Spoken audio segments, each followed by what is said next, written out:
Good morning friend, welcome back to the channel Anand study IQ। तो आज है तारीख 7 सितंबर और हम बात करेंगे 7 सितंबर 2020 के जितने भी इम्पोर्टेंट करंट अफेयर होंगे उनके बारे में। तो चलिए शुरू करते हैं। हमारा पहला क्वेश्चन है, किस देश ने भारत के लिए मुख्य भूमिका के साथ भारत प्रशांत रणनीति शुरू की है? तो दोस्तों इसका जो आपका सही ऑप्शन है वो है जर्मनी।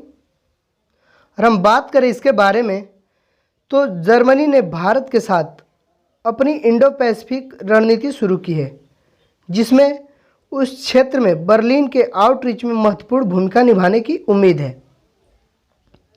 जहां चीन की शत्रुतापूर्ण विदेश नीति ने देशों को परेशान किया है, वहीं जर्मन विदेश मंत्रालय द्वारा जारी रणनीति में चीनी व्यवहार के विभिन्न अप्रत्यक्ष संदर्भ हैं जो नियमों आधारित विश्व व्यवस्था को चुनौती देते हैं। तो हमारा अगला क्वेश्चन होगा, किस संगठन ने विश्वविद्यालयों के लिए the green book of green new days launch किया है? तो दोस्तों इसका जो सही ऑप्शन है वो है संयुक्त राष्ट्र पर्यावरण कार्यक्रम। और हम बात कर ले इसके बारे में तो संयुक्त राष्ट्र पर्यावरण कार्यक्रम UNEP ने the green book of green nudges launch किया है, जिसका उद्देश्य दुनिया भर के लगभग 200 मिलियन छात्रों को पर्यावरण के अनुकूल आदतों और हरियाली जीवन शैली को अपनाने के लिए प्रेरित करना है। यह पुस्तक व्यवहार विज्ञान और नज सिद्धांत पर UNEP की पहली पुस्तक है जो व्यवहार परिवर्तन के माध्यम से परिसर के पर्यावरणीय प्रभाव को कम करने के लिए छात्रों और कर्मचारियों के बीच अधिक टिकाऊ व नवीनीकरणीय प्रथाओं को प्रेरित करने पर केंद्रित है। तो हमारा अगला क्वेश्चन है, नए खुले अंतर्देशीय नदी प्रोटोकॉल मार्ग का संचालन बांग्लादेश और किस राज्य के बीच हुआ है? तो दोस्तों इसका जो सही ऑप्शन आपका है त्रिपुरा। और बात करें हम इसके बारे में तो नौ खोला अंतर्देशीय नदी प्रोटोकॉल मार्ग बांग्लादेश में दाऊदकंडी और त्रिपुरा के सोनामुरा के बीच चालू होता है। यह गोमती नदी पर 93 किलोमीटर लंबा मार्ग है। बांग्लादेश से भारत में 50 मीट्रिक टन सीमेंट ले जाने वाले एक जहाज का पहला ट्रायल रन त्रिपुरा के मुख्यमंत्री विप्लव कुमार देव और बांग्लादेश में भारत के उच्चायुक्त रीवा गांगुली दास द्वारा सफलतापूर्वक प्राप्त किया गया। तो बात करेंगे हम अपने अगले क्वेश्चन की। भारत की सबसे लंबी सोलर कारपोर्ट स्थापित करने के लिए टाटा पावर ने किस कंपनी के साथ सहयोग किया है? तो इसका जो सही ऑप्शन है वो है टाटा मोटर।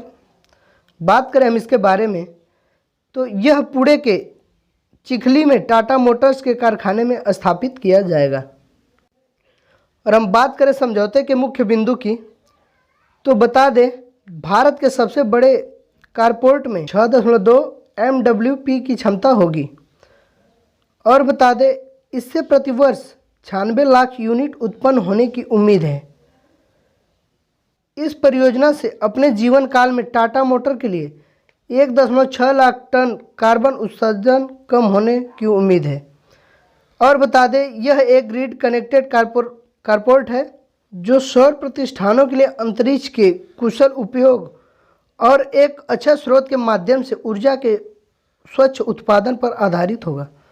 तो अगर हम बात करें अपने अगले क्वेश्चन की तो हमारा अगला क्वेश्चन होगा, निम्नलिखित में से किस संगठन ने बल्क ड्रग फार्मा पार्क स्थापित करने के लिए CSIR IICT के साथ एक समझौता ज्ञापन पर हस्ताक्षर किए हैं?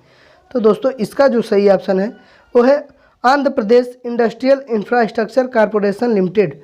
अगर हम बात करें समझौता ज्ञापन के उद्देश्य के बारे में तो आपको बता दें कि केंद्र से वित्तीय सहायता लेकर राज्य में बल्क ड्रग फार्मा पार्क स्थापित करने के लिए राज्य सरकार और CSIR IICT के बीच साझेदारी विकसित करना।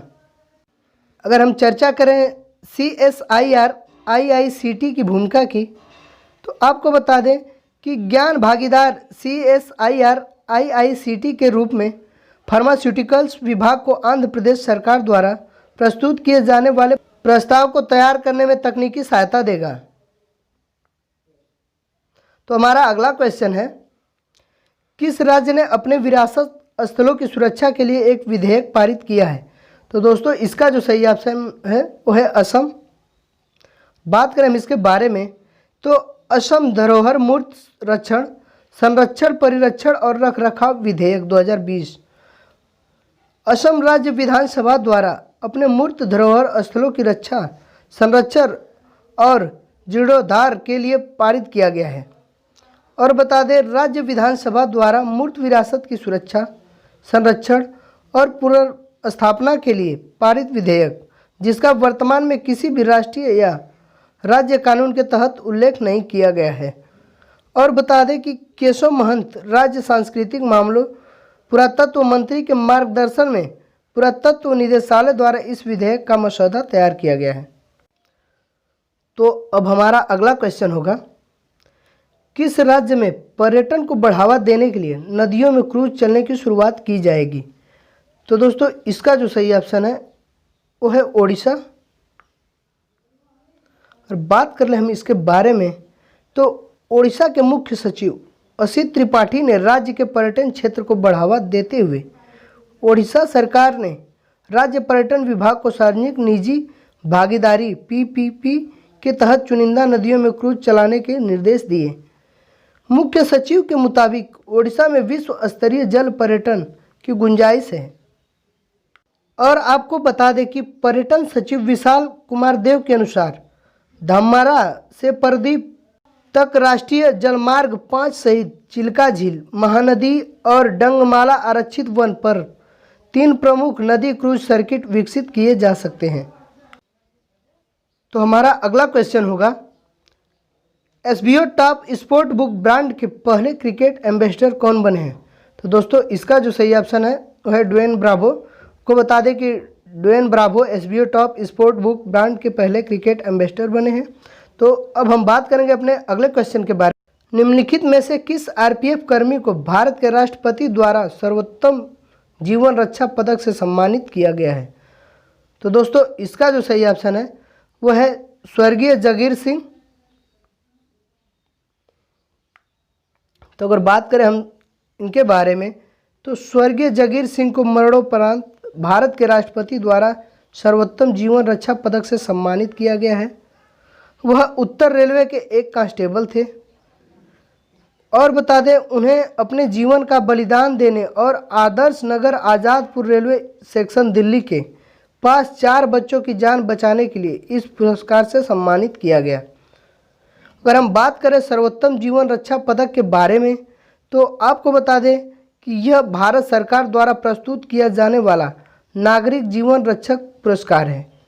यह सशस्त्र बलों, पुलिस या अग्निशमन सेवाओं के सदस्यों को प्रदान किया जा सकता है जब ध्यान देने योग्य कार्य उनके कर्तव्य से परे होते हैं।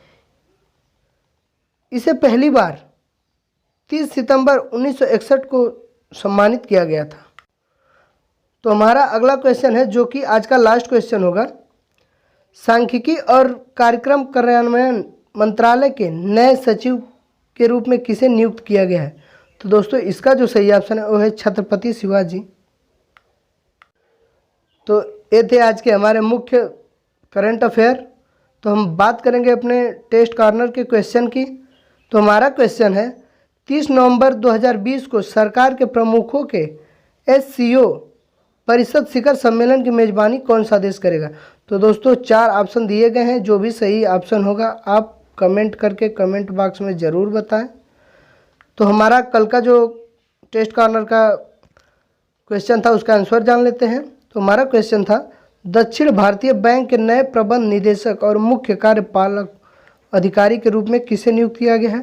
तो दोस्तों इसका सही ऑप्शन है मुरली रामकृष्ण। तो इसी के साथ वीडियो को यहीं करते हैं समाप्त, लेते हैं आपसे अलविदा। मिलेंगे अगली वीडियो में, तब तक के लिए जय हिंद जय भारत।